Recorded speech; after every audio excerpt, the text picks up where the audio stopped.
I never thought I'd be the one sitting in front of a camera, hands trembling around a mug of cold coffee, trying to find the words for something I swore I'd take to my grave. My name is Marcus Webb, and for 37 years, I wore the badge of a CIA operative with what I thought was honor, what I believed was duty. But the truth is, I wasn't protecting American interests from foreign threats or chasing down enemy spies through shadowed alleyways in distant capitals. I was guarding a secret so profound, so carefully buried beneath layers of classified files and destroyed evidence, that most of my own colleagues never knew what we were really doing. They told me I was serving my country, that silence was patriotism, that some truths were too dangerous for the public to bear. I believed them because it was easier than confronting what I'd seen, what I'd helped hide, what I'd spent decades erasing from history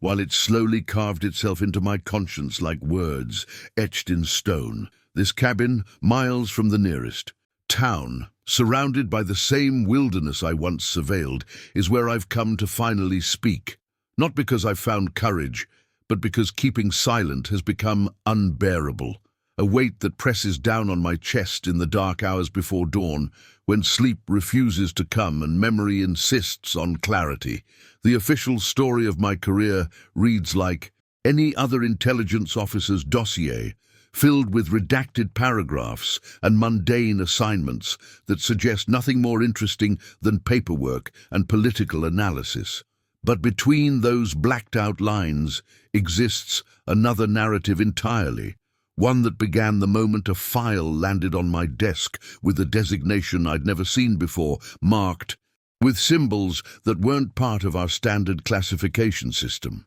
Inside were reports that read like fever dreams, accounts from park rangers and hikers that my superiors dismissed as folklore, yet funded entire departments to investigate. I remember the strange tension in the briefing room when my handler explained my true purpose, the way. His eyes wouldn't quite meet mine when he described the phenomena I'd be tracking. There was something in his voice, a tremor beneath the professional monotone, that told me he'd seen things too, that this assignment wasn't theoretical or symbolic, but terrifyingly concrete. They didn't use the words most people would recognize, didn't speak plainly about what walked through the forests beyond our cities and towns. Instead, they talked about anomalous wildlife patterns and unidentified biological entities, language designed to create distance, to make the impossible sound clinical and manageable. But I understood what they were really saying,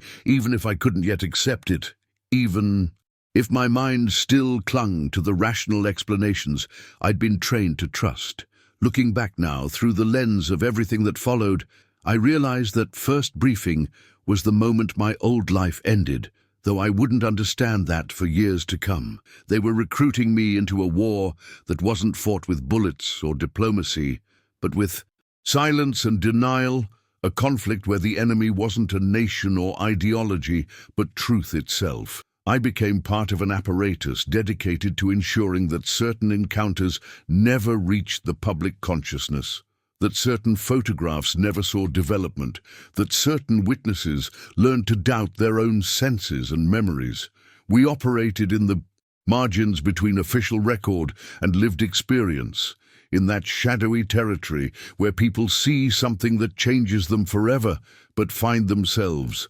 utterly alone with the knowledge. The machinery of dismissal was elegant and efficient, honed over decades into something almost artful in its cruelty. We didn't threaten people or make them disappear in the dramatic sense. We simply made them invisible, transformed their testimony into punchlines and cautionary tales about the dangers of isolation and imagination. And I was good at it, frighteningly good, because I still half believed the creatures were myths, even as I dedicated my life to suppressing evidence of their existence. But myths don't leave footprints that make grown men question their sanity, don't have eyes that follow you through the darkness with an awareness that feels older than memory itself. Myths don't haunt you for decades. appearing in dreams where they stand at the edge of firelight, waiting for you to finally see them, not as monsters or mysteries, but as exactly what they are.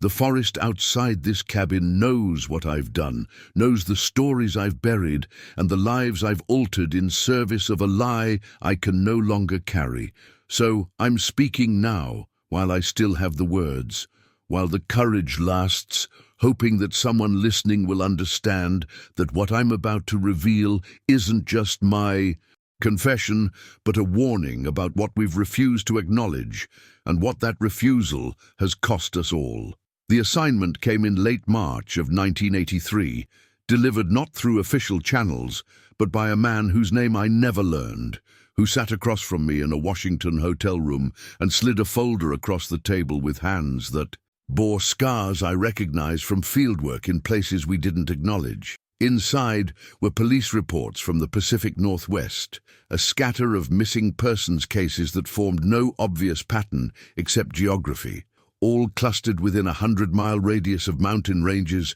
whose names I'd only seen on wilderness maps. The official explanation was standard for that region: hikers underestimating terrain, exposure, the usual tragedies of people venturing beyond their capabilities into unforgiving landscape. But attached to each report were photographs that didn't match the narrative, images that had been kept from families and media, showing campsites not abandoned but destroyed, tents shredded with a violence that spoke of neither bear nor cougar, and prints in the mud beside frozen streams that made the hair on my arms rise even in that sterile hotel room. They were massive, human-shaped, but wrong in their proportions, the stride length suggesting something that moved with purpose through terrain that would have broken a man's pace. My handler watched me study those photographs with an expression I couldn't read, something between pity and curiosity,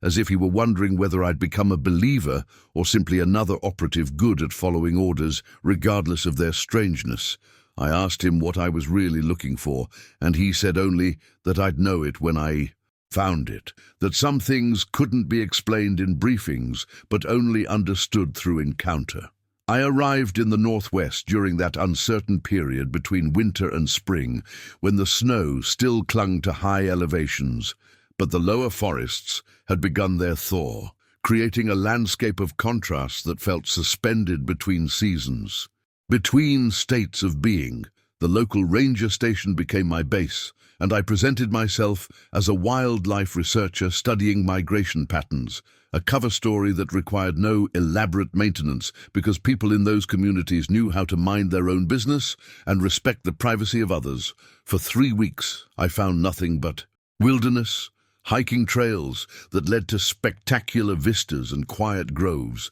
where the only sound was wind moving through branches and the occasional cry of birds I couldn't identify. I began to wonder if the assignment was some kind of test, a way of measuring whether I'd chase shadows or admit when intelligence led nowhere. But then I found the first site, a clearing 20 miles from any maintained trail where something had happened that the forest itself seemed to remember with unease. The trees at the perimeter bore claw marks 8 feet above the ground, gouged so deeply into bark that I could fit my fingers into the grooves, and scattered across the needle-covered earth were footprints that made those photographs seem inadequate to the reality. They were fresh enough that morning dew still clung to their edges, each one pressed into soil with a weight that spoke of mass and power, arranged in a pattern that suggested the creature had stood there for some time, perhaps watching something or waiting, before moving on, with deliberate, unhurried steps toward the deeper mountains. I should have called it in immediately, should have photographed everything and waited for the extraction team that would document and then erase all evidence according to protocols I'd been taught but never practiced. Instead, I followed, drawn by something I couldn't name then and struggle to articulate even now, some pull that felt less like curiosity and more like summons, as if those prints were meant specifically for me to find and follow. The trail led upward through increasingly difficult terrain, past fallen logs thick as cars, and over streams that ran with snowmelt so cold it ached in my boots, and I realized I was being led rather than tracking, that whatever made these marks knew it was being followed and was choosing the path with intention. The forest changed as I climbed, the trees growing older and more massive, their trunks bearing the weight of centuries in their gnarled bark and spreading roots, and the light filtering through their canopy took on a quality I'd never seen before, green and golden and ancient, as if I'd crossed some invisible boundary into a place where time moved differently or perhaps didn't move at all. My training told me to maintain situational awareness, to mark my path for return, to stay rational and observant, but something deeper than training was awakening in me. Some ancestral memory of walking through forests when humanity was still young and knew itself as guest rather than master. By the time the sun began its descent, I'd traveled farther than was wise, and I knew with absolute certainty that I was no longer alone in those mountains, that the presence I'd been tracking had stopped moving and was now waiting, had perhaps been waiting for something like me for longer than I could comprehend. The footprints ended at the base of a massive cedar that must have been standing when the first Europeans reached these shores, its trunk so wide that 5 men linking hands couldn't have encircled it, its lowest branches starting 20 feet above ground and spreading outward like the architecture of some natural cathedral. I stood there in the fading light, breathing hard from the climb, my hand instinctively moving to the weapon I carried, but not drawing it. Not yet, because something told me that violence in this place would be not just useless, but profoundly wrong, a violation of rules I didn't understand but could somehow feel. The forest had gone completely silent, that absence of sound that prey animals create when a predator moves through their territory, and I could feel my heart hammering against my ribs as I slowly turned in place, scanning the massive trees and the shadows pooling between them. Then I saw it, or rather I saw where it was, because at first my mind couldn't process what my eyes were showing me, couldn't reconcile the shape standing absolutely motionless beside a cluster of ancient firs about 50 yards distant. It was tall, impossibly tall, its shoulders broader than any human's, covered in dark hair that seemed to absorb the dying light, and it was watching me with a stillness that was not the freeze of a startled animal, but the patience of something that had all the time in the world and was choosing precisely how to spend it. Our eyes met across that distance, and in that moment I understood with terrible clarity that I was not looking at an animal, not encountering some relic species that had somehow survived in these remote mountains, but facing an intelligence that was observing me with the same clinical interest I'd thought I was bringing to this assignment, measuring me, judging me, deciding whether I was worthy of acknowledgement or simply another intruder to be avoided, until I stumbled back to the world of roads and explanations. I don't know how long we stood there, locked in that exchange that was neither confrontation nor communion, but something humans have no adequate word for, though I suspect our ancestors once did before we forgot the language of such encounters. The creature didn't move, didn't shift its weight or adjust its stance, and that absolute stillness became more unnerving than any aggressive display could have been, because it spoke of control and awareness that transcended animal instinct. I could see its chest rising and falling with breath, could distinguish individual features despite the failing light, the pronounced brow ridge, the dark eyes set deep beneath it, the broad nose, and mouth that suggested both ape and human lineage, yet belonged fully to neither. What struck me most profoundly was the expression, if such a word applies to features so unlike our own, a look of what I can only describe as weary recognition, as if it had seen my kind before and knew exactly what I represented, what I brought with me into its territory. My training screamed at me to document, to reach for the camera in my pack, to collect evidence of this impossible encounter. But my hands remained at my sides, paralyzed not by fear, but by a growing sense that some moments exist outside the realm of proof, that to reduce this being to photographs and measurements would be to miss. entirely what was actually happening here in the cathedral silence of these ancient trees. The light continued to fade, and I became aware of details I hadn't noticed in those first frozen seconds, the way moss and small twigs clung to its shoulder, suggesting it had been resting against trees before I arrived, the scars visible even through its dark fur, pale marks that spoke of a long life, navigating this unforgiving terrain, surviving encounters with predators or perhaps with others of its kind. There was grace in how it held itself, a dignity that seemed earned rather than inherent, and I found myself thinking of tribal elders I'd encountered in other remote places during other missions, people who carried their years and wisdom in their bearing, who could silence a room simply by entering it. The comparison felt both apt and inadequate, because while there was something deeply familiar in that presence, there was also an otherness that made my skin prickle with an awareness I didn't have words for. A sense that I was being seen not just physically but through layers of pretense and civilization that usually insulated me from such naked evaluation. I thought of the missing persons, the destroyed campsites, and realized with sudden certainty that this being had nothing to do with those disappearances, that the violence suggested in those photographs came from fear and misunderstanding,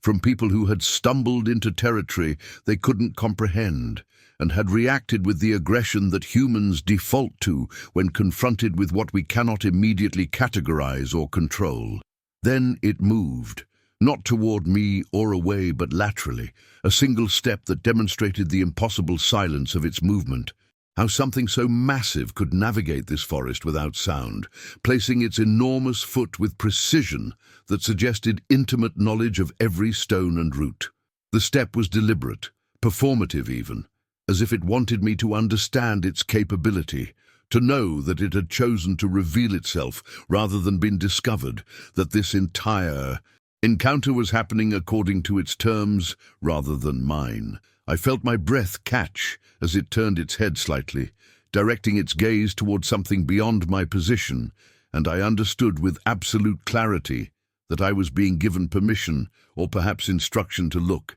that this was some form of communication despite the absence of language. Slowly, fighting every instinct that told me not to break eye contact with something so potentially dangerous, I turned to follow its line of sight and saw what it wanted me to see. A massive trunk on the forest floor, rotted and covered in shelf mushrooms and ferns, but marked with deliberate carvings that time had weathered but not erased, symbols and handprints that were unmistakably ancient, unmistakably human, surrounding prints that matched those I'd been following, the two sets of marks existing together in what could only be interpreted as record or treaty or shared history. When I turned back, my mind reeling with implications, the space where the creature had stood was empty, the shadows having swallowed it so completely that I might have imagined the entire encounter, except for the pressure I still felt in my chest,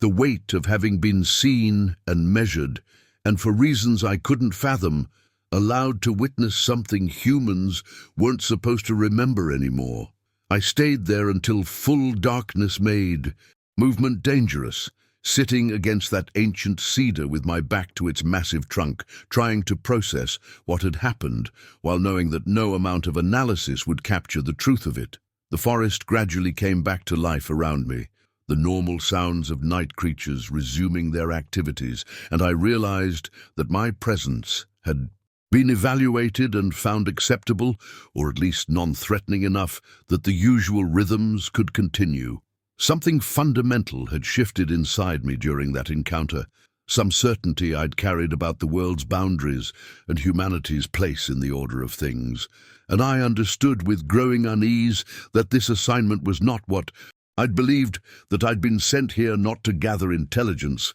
but to be changed by what I found, to be initiated into an understanding that would separate me forever from those who lived in the comfortable ignorance of cities and explanations. The creature's eyes remained with me, that look of ancient patience and sad knowing, and I wondered How many others it had watched over the years, how many of my kind had stumbled into these mountains, carrying cameras and guns and certainty, and what it made of us, these loud, brief beings who clear-cut its forests and polluted its streams, and then wondered why the wilderness felt empty, why the old stories no longer seemed to have reference in the world we'd remade. I would return to the ranger station eventually, would file reports that said nothing true, would begin the process of becoming what they needed me to become. But in that moment, sitting in the darkness of those eternal trees, I belonged neither to the world I'd left nor to the mystery I'd glimpsed, suspended between states,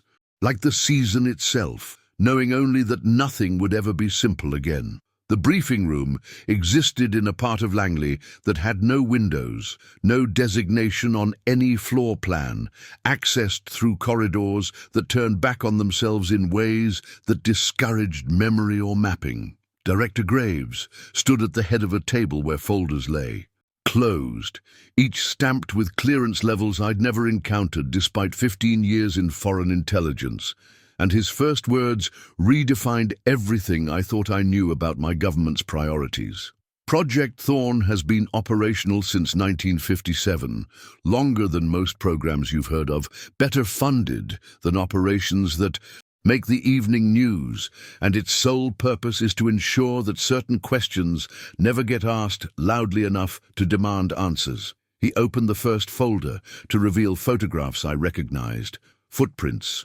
blurred figures among trees, witness sketches that matched what I'd seen in the Cascades, but surrounding them were documents that transformed isolated incidents into patterns, a comprehensive surveillance apparatus dedicated not to foreign threats, but to domestic suppression of a truth the agency had decided the public couldn't handle. There were protocols for intercepting researcher communications, procedures for acquiring and destroying physical evidence before it reached academic institutions, psychological profiles on how to discredit witnesses without making them seem important enough to investigate further, and budgets that rivaled small country operations, all of it flowing toward one objective, maintaining the fiction that humanity stood alone and apex in North America's wild places. Graves explained it with the cold efficiency of someone who'd made peace with moral compromise long ago, detailing how Thorn operatives embedded themselves in park services, forestry departments, and local law enforcement across every region where sightings clustered, creating a web of influence that could respond within hours to any incident that threatened to gain traction. "We don't deny," he said, his finger tracing connections on a map that looked like a neural network spread across the continent. "Denial makes people curious, turns them into crusaders. Instead, we acknowledge, we sympathize, we redirect. We become the reasonable voice that suggests misidentification, that provides alternative explanations, compelling, enough to let people retreat from their certainty without losing face. I learned about the footage we'd acquired and buried, thermal imaging from military aircraft showing heat signatures too large and bipedal to explain away, audio recordings from remote monitoring stations, capturing vocalizations that matched no known species, even DNA samples from hair and tissue that geneticists had analyzed in classified labs and found disturbingly positioned between human and unknown primate. The evidence existed, comprehensive and undeniable within these walls, carefully catalogued and absolutely quarantined from any channel that might deliver it to public consciousness. And I realized with creeping horror that I was being brought into a machinery of systematic deception that had perfected itself across decades. My role would be active suppression disguised as investigation, deployed to sites where witnesses seemed credible or evidence particularly compelling. My job to arrive with government authority and make the whole thing go away through whatever means the situation required. Sometimes it meant confiscating footage and offering compensation that looked like bureaucratic procedure rather than hush money, signing people to non-disclosure agreements wrapped in national security language that made them feel important rather than silenced. Other times, it required more. Creative approaches, arranging for local media to cover unrelated stories that made the witnesses seem unreliable, introducing contradictory evidence we'd manufactured, or in extreme cases, suggesting psychiatric evaluation for people whose insistence threatened to inspire others. I met researchers who dedicated careers to cryptozoology, whose files contained compelling documentation and careful analysis, and I watched as their funding mysteriously dried up as academic institutions suddenly found their work unworthy of affiliation, as equipment failures and lost samples plagued their efforts until they simply gave up or retreated into fringe circles where their voices carried no weight. The guilt started small, a background discomfort I could rationalize as serving larger stability, protecting society from disruptions it wasn't ready to process, but each erased encounter and discredited witness added weight to something growing inside me that felt increasingly like complicity in a profound crime against truth itself. The worst were the genuine experiences, people who'd had encounters like mine in the Cascades, whose eyes carried the same weight of having been fundamentally changed by contact with something science claimed couldn't exist. They would sit across from me, desperate for validation, for someone official to acknowledge that they weren't crazy, that what they'd witnessed had reality outside their own perception, and I would look at them with practiced sympathy while methodically dismantling their certainty, deploying the very techniques Graves had trained me to use, watching their faces crumble from hope to confusion, to the terrible isolation of being utterly alone with an experience too large to carry without support. I made people doubt their own senses, convinced parents that their children had overactive imaginations, assured law enforcement that missing persons cases had conventional explanations even when the evidence suggested otherwise. And with each successful suppression, I felt myself becoming hollowed out, a functionary serving an agenda whose true purpose I was only beginning to understand, because it wasn't really about preventing panic or protecting people from unsettling truths. It was about maintaining a worldview that positioned humanity as unquestionably dominant, that allowed resource extraction and development to proceed without the ethical complications that might arise if we had to acknowledge we were destroying the habitat of intelligent beings with prior claim to these forests, beings that might deserve rights and protections that would be catastrophically expensive to honor. The files accumulated in my home office like testimonies in a trial I was rigging, each folder containing someone's shattered certainty, their encounter with the impossible reduced to paperwork that would never see daylight beyond my reports to Langley. Late nights I would open them and read the witness statements again, hearing voices I'd made small, echoing through the clinical language of official documentation, and I began recognizing patterns in their descriptions that matched my own suppressed memories from the Cascades, the profound stillness before the sighting, the sense of being observed by something that understood observation, the eyes that held not animal vacancy, but a considering awareness that left you feeling measured and found wanting. There was Martha Hendricks, a wildlife biologist, who documented a family group near Mount Rainier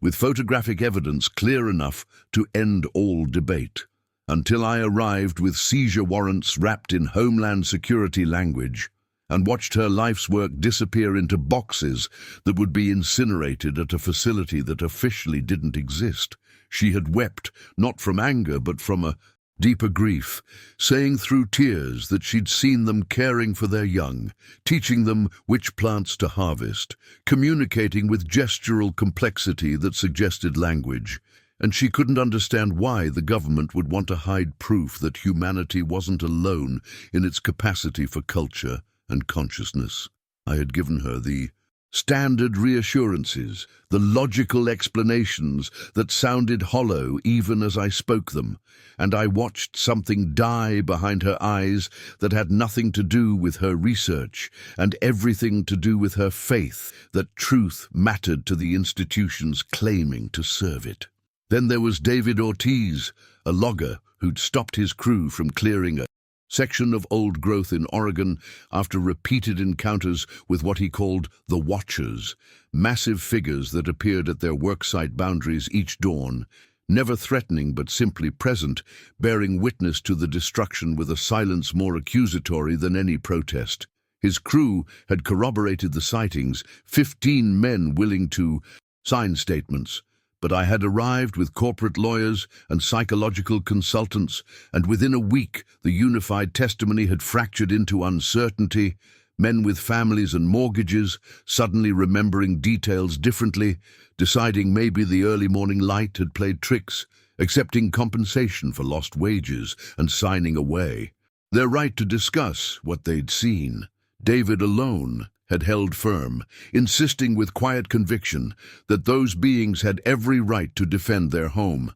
that the intelligence in their faces made him feel like the primitive one, the destroyer. And when economic pressure and social isolation finally broke him, when I saw him months later drinking, away his shame in a town that had decided he was crazy, I understood that I wasn't protecting national security. I was protecting an economic system that required us to pretend we weren't committing genocide against a species that had walked these forests for thousands of years before we arrived with our chainsaws and our arrogant assumption of dominion. The internal conflict became physical, manifesting in insomnia and a tremor in my hands that no amount of rationalization could steady, my body keeping score, even as my mind tried to maintain the professional distance required to function in Project Thorn. I would sit in those windowless briefing rooms, receiving new assignments, listening to Graves outline strategies for suppressing emerging evidence,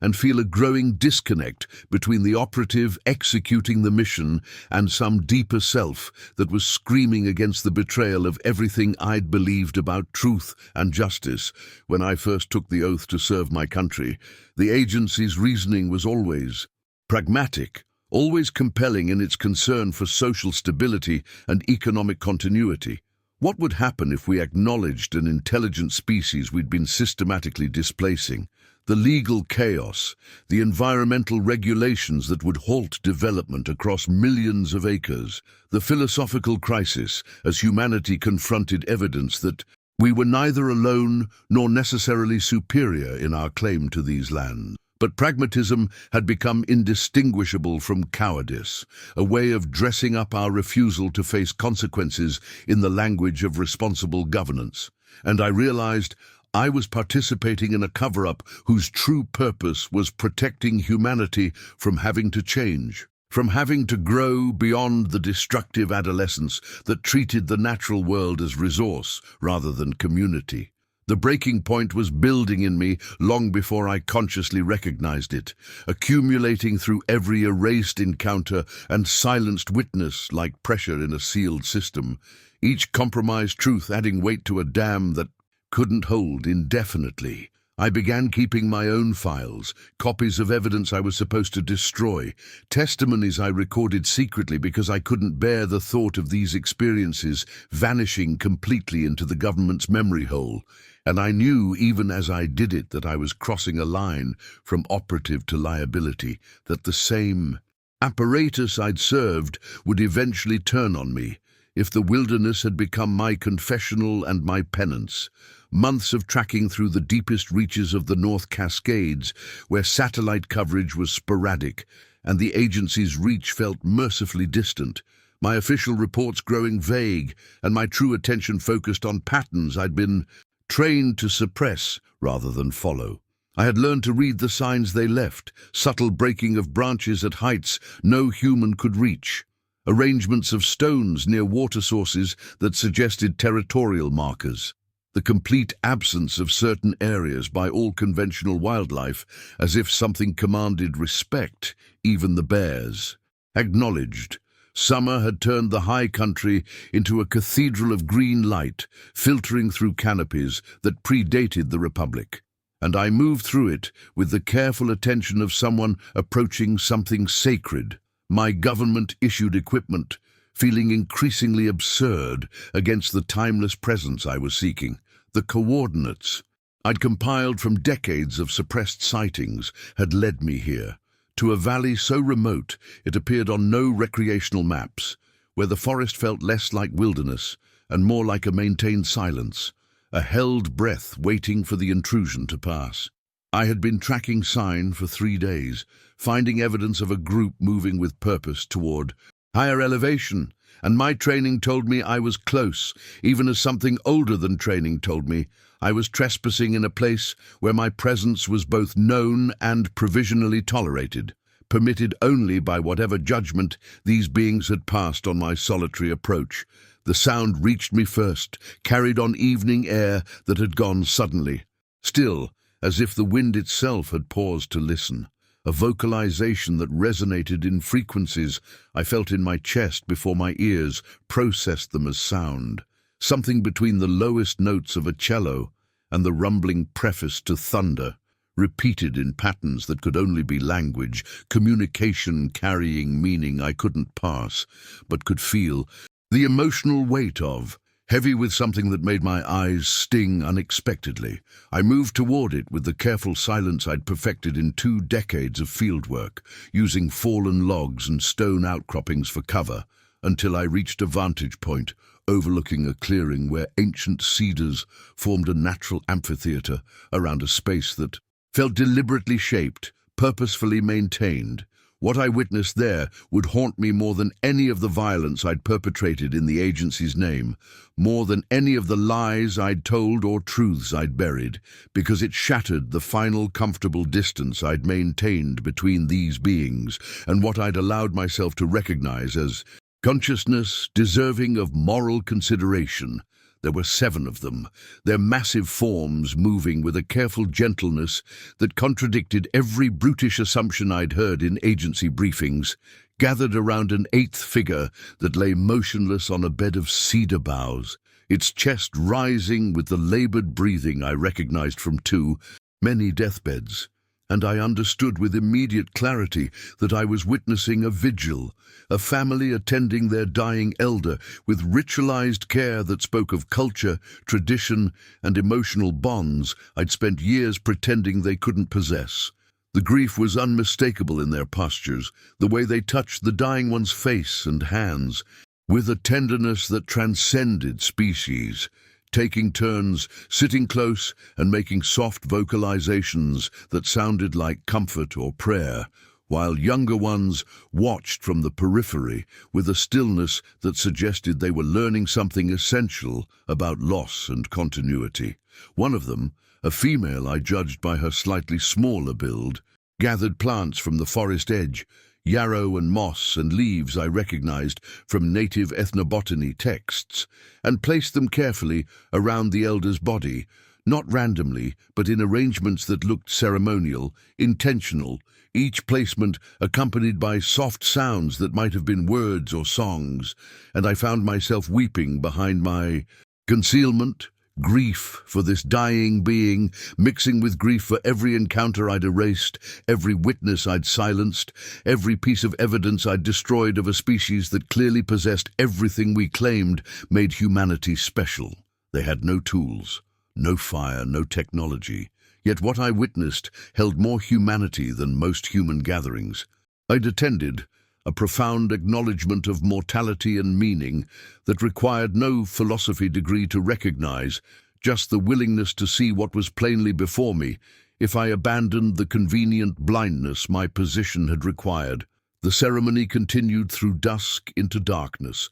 and I remained frozen in my hiding place, no longer an observer, gathering intelligence but a witness to something that demanded witness, that required someone outside their community to see and acknowledge that this death mattered, that these lives had weight and value beyond their utility or threat to human interests. When the elder finally went still, the silence that followed was absolute and terrible, a pause that felt like the forest itself was holding space for loss. And then the vocalizations began again, different now, deeper and more resonant, a communal sound that might have been mourning or might have been celebration of a life completed, and I understood I was hearing something that had echoed in these mountains long before my ancestors. Learned to walk upright, a tradition of honoring the dead that made our species' pretensions to civilization seem like yesterday's innovation. They remained with the body through the night, taking turns touching it in what looked like farewell, and when dawn finally broke, they carefully lifted the elder and carried it deeper into the forest. Moving with processional dignity toward some final resting place I would not follow them to, would not violate with my continued observation. I stayed in that clearing long after they'd gone, sitting among the cedar boughs they'd arranged, touching the plants they'd gathered, and felt something fundamental shift in me that I knew could never be. Reversed, the understanding that I had spent 2 decades participating in the erasure of a people, because that's what they were, not animals, not cryptids, but a people with culture and consciousness, and a claim to these lands that predated and superseded every colonial boundary we'd drawn. The files in my office, the witnesses I'd silenced, the evidence I'd destroyed. It wasn't intelligence work,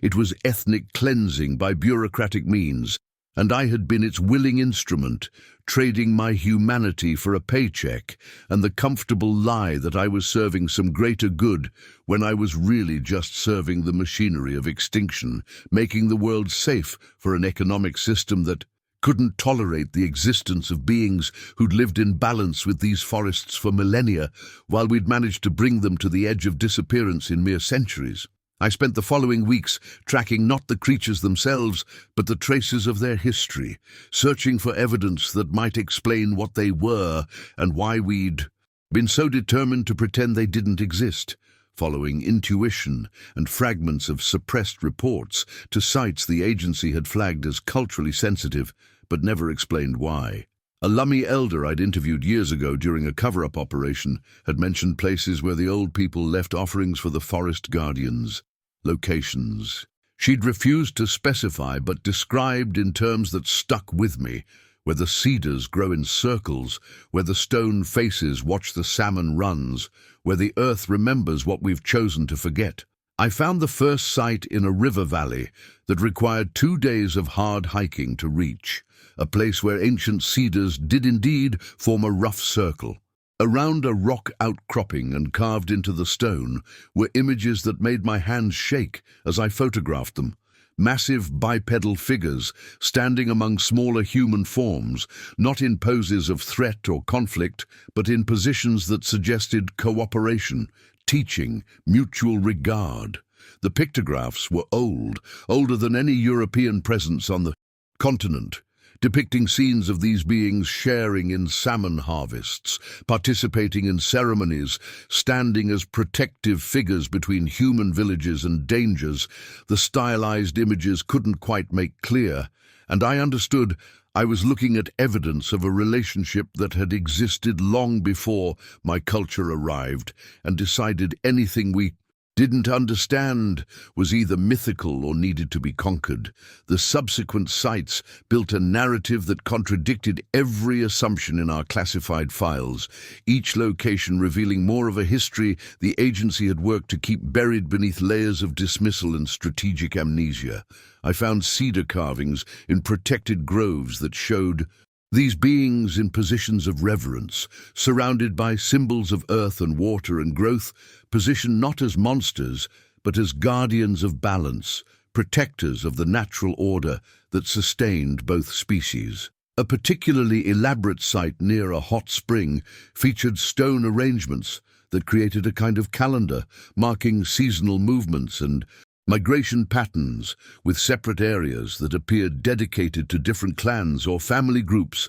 suggesting a level of social organization and territorial respect that required sophisticated communication and cultural transmission across generations. The native sites weren't depicting animals or spirits in the abstract sense we'd categorized them. They were documenting neighbors, allies, perhaps even teachers who'd shared this landscape in a relationship of mutual respect, until one side of that relationship was nearly exterminated and the other was forced into deeper and deeper concealment. I thought of every witness I'd discredited, particularly the indigenous witnesses whose testimony I'd been specifically instructed to undermine, realizing that their myths weren't primitive superstition, but precise historical memory. Their warnings about respecting the forest guardians, not quaint folklore but practical wisdom about maintaining a balance we'd violently disrupted in our hunger for resources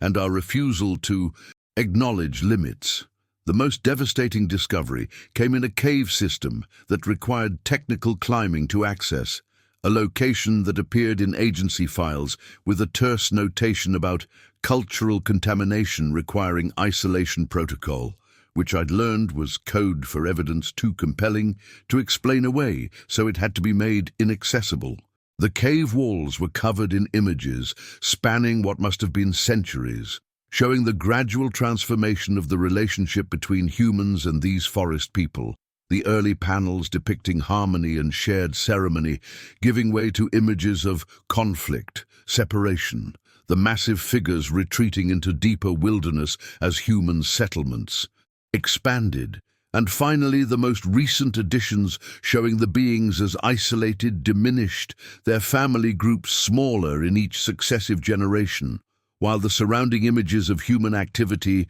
grew denser, more aggressive, trees falling and rivers changing, and the natural world shrinking around shrinking populations of creatures who'd once moved freely through territories that stretched from coast to mountains. It was a visual record of slow-motion extinction, witnessed and documented by people who'd understood what was being lost, even as they were powerless to stop it. And the final images were the most haunting, single figures standing alone, looking toward horizons that held no future, surrounded by stumps where forests had stood, their postures conveying a resignation that transcended the crude medium of ochre and charcoal. I sat in that cave until my headlamp dimmed, surrounded by the testimony of centuries, understanding that what I'd been protecting wasn't national security, but economic interests that required these beings to be either mythical or extinct, because their confirmed existence would make every logging operation, every mining claim, every development project into an act of genocide against an intelligent species that had lived here first and lived here sustainably. The weight of that knowledge nearly crushed me, sitting in darkness surrounded by evidence that proved my entire career had been spent on the wrong side of history, enforcing a lie that enabled continuation of the same colonial violence that had already destroyed so many indigenous peoples and now was finishing the job on a species that had no advocates, no legal standing, no voice that our system was designed to hear. I thought of the briefings I'd attended, where agency scientists presented evidence of declining populations, fragmented territories, genetic bottlenecks that suggested imminent extinction, and how those briefings always ended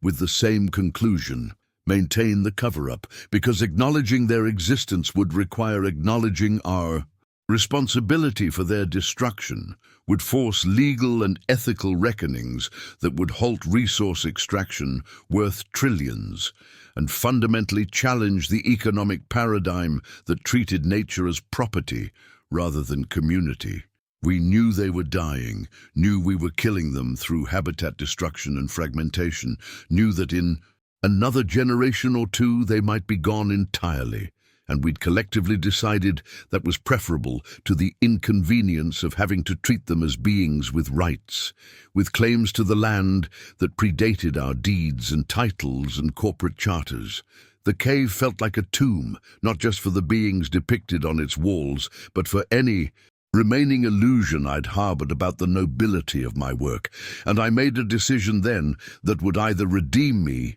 or destroy me. I was done being an instrument of their erasure, done protecting a system that valued profit over existence, and whatever came next, I would choose the side of truth, even if it cost me everything the agency had. Convinced me mattered. I returned to Washington with my evidence and requested a meeting with the deputy director, believing naively that presenting undeniable proof of what we were destroying might shift the calculus, might awaken some dormant conscience within the institution I'd served for 2 decades. The meeting took place in a secure conference room where I'd attended hundreds of briefings, but this time I was the one presenting, laying out photographs of the cave paintings, the cedar carvings, the stone calendars, building an irrefutable case that we weren't covering up the existence of some dangerous animal, but systematically enabling the extinction of an intelligent species. With culture, language, social structures, and a historical relationship with this land that stretched back millennia before our arrival. The deputy director listened in silence, occasionally glancing at the evidence with an expression I couldn't read, and when I finished my presentation with a plea that we at least consider changing protocols to protect remaining populations, he closed the folder containing my photographs and said words that shattered whatever remained of my faith in the system. "Webb, everything you've shown me confirms exactly why this program must continue. You've just demonstrated that acknowledging these creatures would require acknowledging that we've been committing genocide against an intelligent species for over a century, which would expose the United States government to legal, financial, and moral consequences that would fundamentally destabilize our economic foundation and international standing. This isn't about whether they're real or intelligent. We've known that since the program began. This is about whether we're willing to sacrifice our entire way of life to save a species that's already functionally extinct." The casual brutality of that admission hit me like physical force. The revelation that the cover-up wasn't ignorance or misguided caution, but deliberate calculated choice to value economic systems over conscious beings who could think and feel and grieve. He continued, explaining with the detached efficiency of someone describing acceptable losses that comprehensive economic analyses had determined that legally protecting these creatures would require halting logging operations across millions of acres, suspending mining and drilling projects throughout their historical range, and potentially invalidating resource claims worth trillions in long-term extraction value, consequences the government had deemed unacceptable, regardless of the ethical implications. The worst part was how reasonable he made it sound, framing extinction as unfortunate but necessary collateral damage in maintaining prosperity and stability for hundreds of millions of humans, asking me whether I really believed saving a few hundred remaining creatures was worth the economic devastation that acknowledgement would cause, whether I was prepared to tell American families that their livelihoods were being sacrificed for animals that most people considered mythological anyway. I understood then that I wasn't arguing against ignorance or fear, but against a system that had weighed lives against profits and chosen profits with full knowledge of what that choice meant, that had decided extinction was an acceptable price for quarterly earnings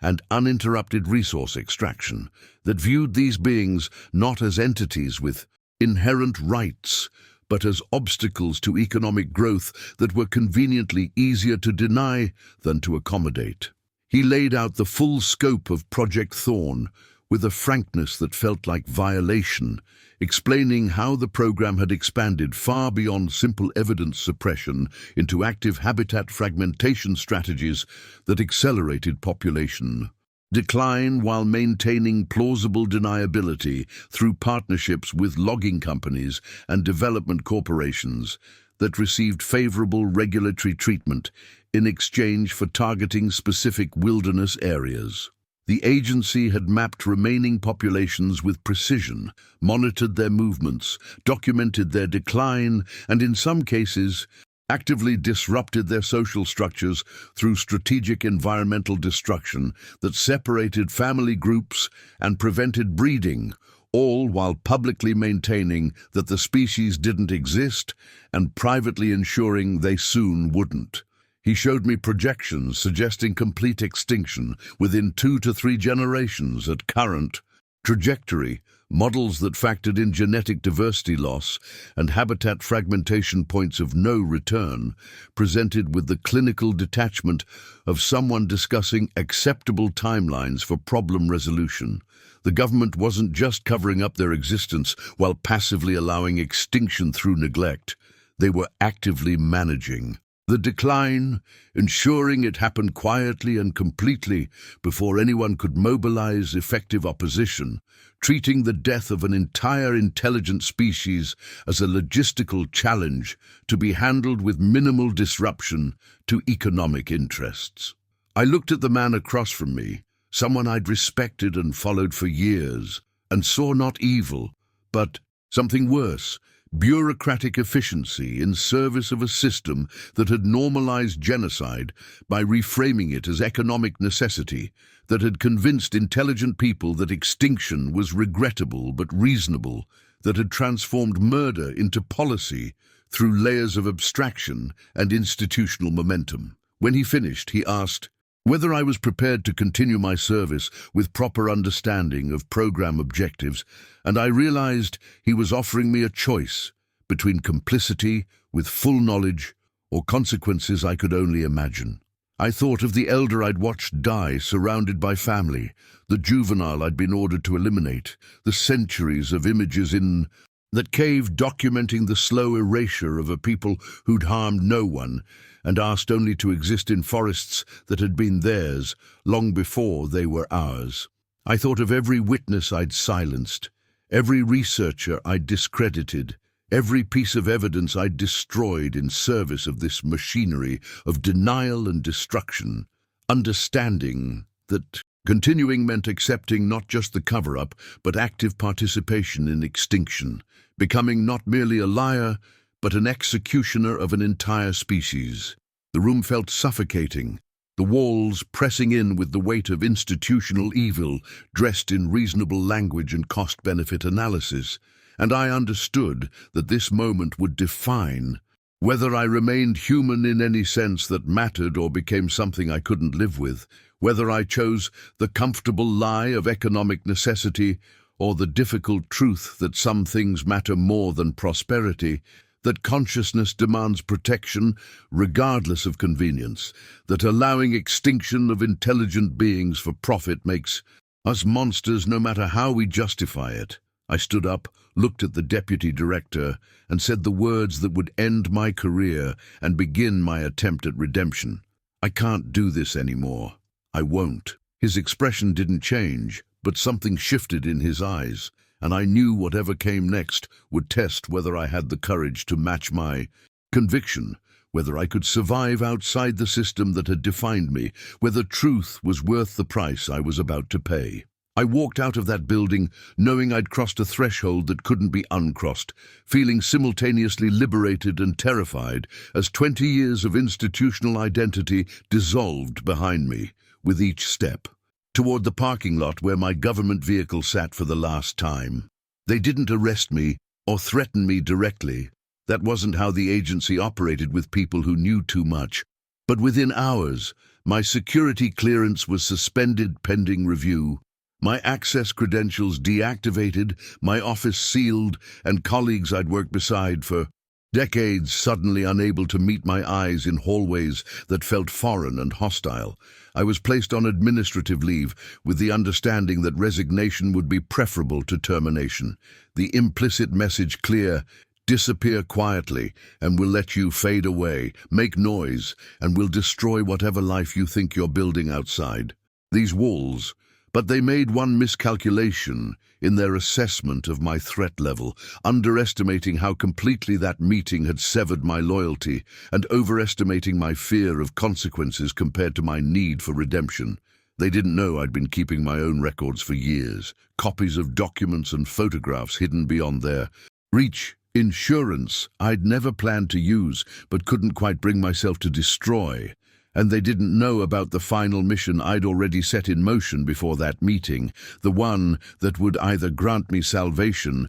or confirm my damnation, the choice I'd made in the wilderness 3 weeks earlier, when I'd looked into the eyes of a captive, juvenile, and seen the same desperate hope I'd once seen in my own reflection before the agency taught me to ignore such inconvenient emotions. The facility was in northern Montana, a research station disguised as a Forestry Service outpost where they brought specimens for study before disposal, sterile rooms where creatures who'd lived in ancient forests died under fluorescent lights, while scientists catalogued their biology like they were examining interesting anomalies rather than conscious beings experiencing terror and grief. I'd been there twice before on coordination assignments, hating every moment but telling myself I was just following orders, that my presence didn't make me responsible for what happened in those concrete cells where they kept subjects isolated and restrained for easier observation. But this time was different, because this time they'd captured a juvenile, maybe 7 or 8 years old in human terms, separated from its family during a coordinated habitat disruption operation in the Bitterroot Range. And the standing order was termination after tissue sampling, because keeping it alive risked exposure if it vocalized distress that might draw its family group toward human-populated areas. I arrived at the facility with my authorization paperwork and the verbal orders I'd been given, prepared to fulfill the mission as I'd fulfilled dozens before. But when I entered the holding area and saw that young creature huddled in the corner of its cell, arms wrapped around itself in a posture of pure desolation that transcended species, making sounds that were unmistakably crying, something fundamental broke open inside me, and I understood that this moment was my last chance to become someone I could live with. The technician explained they'd already completed the sampling and were just waiting for me to confirm termination protocols, speaking about ending a child's life with the casual efficiency of someone checking items off a list. And I realized that everything I'd told myself about following orders and institutional necessity was just elaborate self-deception to avoid confronting my own cowardice. That every day I'd served this program, I'd been choosing comfort over conscience, belonging over truth, the approval of monsters over basic humanity. I told the technician there'd been a change in protocols, that new directives required live transfer to another facility, using enough authentic bureaucratic language and projected authority that he didn't question the order, just nodded and began preparing transport documentation while I entered the holding cell alone. The juvenile watched me approach with eyes that held no hope, only resignation, the look of someone who'd already accepted their death and was just waiting for it to arrive. And I knelt down at what I hoped was a non-threatening distance and spoke softly even though I knew it couldn't understand my words, saying I was sorry, that I was going to help, that not all of us were monsters even though we'd given it every reason to believe otherwise. It didn't move as I carefully approached, didn't resist. When I gently guided it toward the transport crate, and the heartbreaking compliance of a child who'd given up fighting broke something in me that had been calcifying for 2 decades, dissolving the armor I'd built around my conscience until all that remained was raw grief for what I'd participated in and desperate need to perform at least one act of genuine goodness before it was too late. I sedated it lightly as protocol required, enough to keep it calm during transport, but not enough to render it unconscious. And as I loaded the crate into the agency vehicle, I felt the weight of every choice that had led to this moment, every compromise and rationalization and deliberate blindness that had made me complicit in atrocities committed in the name of economic stability and national security, understanding that saving one life couldn't balance the scales of what I'd enabled, but might at least prove I was still capable of choosing right over easy, truth over belonging, redemption over comfort. I drove north for 6 hours into the deepest wilderness I knew, Areas so remote that even Project Thorn had minimal monitoring presence, following logging roads that became dirt tracks that became barely navigable paths, until I reached a valley I'd surveyed years earlier, where thermal imaging had detected a small family group that had so far avoided habitat disruption operations. I opened the crate as dawn broke over the mountains, stepping back as the juvenile emerged, confused and disoriented, blinking in the early light and looking at me with an expression I couldn't read. Uncertainty and fear, but maybe something else. Maybe the beginning of understanding that this human was different, that not all of us were enemies, that some of us were capable of choosing mercy even when it cost everything we'd built our lives around. I pointed toward the tree line and spoke softly, telling it to go home, to find its family, to survive, and remember that some humans had tried to be better than our worst impulses, even if we'd failed more often than we'd succeeded. It stood there. For a long moment, this child of an ancient species that we'd decided was too inconvenient to acknowledge and too valuable dead than alive, and then it made a sound, low and complex, that felt like communication even though I couldn't understand the meaning, before turning and moving toward the forest with a grace that belonged to these mountains, more than I ever would. I watched until it disappeared into the shadows beneath the old growth, feeling something like peace settle over me for the first time in decades, the quiet certainty that I'd finally done something that mattered, that aligned my actions with the values I'd claimed to hold, but had abandoned in service of an institution that valued everything except the things that made us human. And as I turned back toward the vehicle, I knew my old life was over. But my real life, the one where I got to choose who I was rather than accepting who the system needed me to be, was finally beginning. I'm telling you this now, 20 years after I walked away from Project Thorn, sitting in this cabin at the edge of wilderness that's shrinking every year,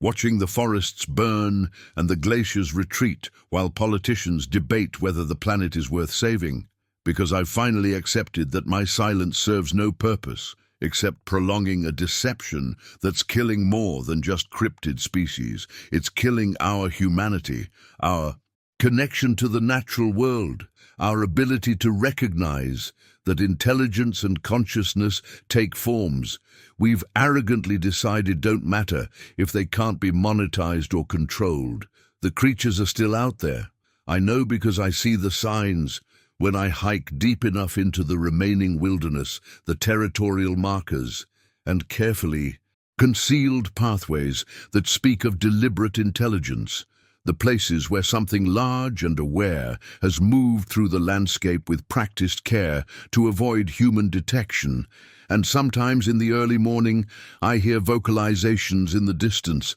that don't match any recognized species, but carry emotional complexity that makes my chest ache. With recognition and loss, they're dying out, not because they're less evolved or less adaptable, but because we've decided that timber and mineral rights and suburban expansion matter more than preserving the ancient species we share this planet with, that our convenience justifies their extinction, that covering up their existence is easier than confronting our responsibility to change how we live and consume and destroy. I think about that juvenile I released, wondering if it survived, if it found its family, if it's out there now with offspring of its own, or if it became just another casualty of our relentless expansion into every remaining wild space. And the uncertainty haunts me, because I'll never know if that one act of redemption made any difference, or if I just delayed the inevitable by a few years before habitat loss and climate change finished what our deliberate ignorance started. The government knows, the agencies know, the corporations extracting resources from public lands know, and they've decided that acknowledging the truth would cost more than they're willing to pay, not in dollars, but in the fundamental restructuring of priorities that would be required if we admitted that we share this continent with intelligent species we've been systematically erasing through deliberate policy and institutional denial. I've spent 2 decades trying to understand how I participated in that erasure, how I convinced myself that national security and economic stability justified lying to the public and destroying evidence and discrediting witnesses who saw what I saw, but didn't have the institutional protection to survive telling the truth. The answer is both simple and devastating. I wanted to belong more than I wanted to be honest. I valued my career and identity more than I valued integrity. I told myself that one person couldn't change the system, so I might as well benefit from serving it, and every day I made those choices, I became less human and more bureaucratic mechanism, executing policy without examining whether the policy served anything except institutional self-preservation and corporate profit. But here's what I learned in the years since walking away. What I discovered living at the edge of wilderness and listening to the old stories from indigenous communities who never forgot what we chose to deny. The creatures aren't just victims of our expansion, they're witnesses to our character, reflections of whether we're capable of coexisting with intelligence that doesn't serve our purposes, or whether we'll destroy anything that challenges our assumed dominion over the natural world. I've studied the indigenous accounts more carefully than I ever did during my agency years when I dismissed them as folklore and superstition, and I found consistent themes across dozens of tribal traditions. These beings were protectors, guardians of balance, teachers of humility for humans who got too arrogant about their place in the ecosystem, and the stories always carried warnings about what happens when people forget respect and reciprocity and take more than they give back. The cave paintings I found weren't primitive art or religious symbolism. They were historical records of coexistence, evidence that our ancestors knew how to share territory with species we now refuse to acknowledge. That there was a time before resource extraction and manifest destiny when humans understood we weren't the only conscious beings deserving consideration and protection. That knowledge has been systematically erased, not through natural cultural evolution, but through deliberate policy by governments and institutions that recognized indigenous wisdom as a threat to unlimited exploitation of land and resources, that understood acknowledging cryptid species would validate traditional ecological knowledge and force legal protection of habitats we designated for development. I think about the researchers whose careers I helped destroy, the witnesses I discredited, the communities whose sacred sites we violated in the name of national security, and I understand that Project Thorn wasn't protecting the public from panic. It was protecting economic interests from accountability, ensuring that nothing, not evidence, not ethics, not the survival of ancient species, would interfere with the extraction and consumption that drives our civilization toward ecological collapse. So I'm telling you now, whoever finds this testimony, whatever remains of humanity might be listening, preserve the wilderness while there's still wilderness to preserve. Listen to the indigenous communities who never stop protecting these beings and honoring their place in the sacred balance. Because the creatures are watching and waiting and perhaps judging whether we'll finally evolve beyond our destructive adolescence or whether we'll take them and ourselves and most of the living world down with us in our refusal to change. They're dying, but they're not gone yet. And neither is our chance to choose differently, to build a civilization that makes space for intelligence we don't control and beauty we didn't create, and ancient mysteries that humble rather than threaten us. I can't undo the damage I caused or bring back the beings who died because of my complicity, but I can tell the truth and hope it reaches someone who still has the power to act differently than I did, to choose courage over comfort. To recognize that the old stories weren't warning us about monsters in the forest. They were warning us about the monsters we'd become if we forgot that we're part of nature, not separate from it, not superior to it, just one species among many trying to survive on a planet that will continue long after we're gone. The only question being what we'll leave behind, and whether anything will remember us with respect or relief. What will you choose when you stand at the edge of wilderness and feel something watching? Subscribe to hear more stories that challenge what you thought was real.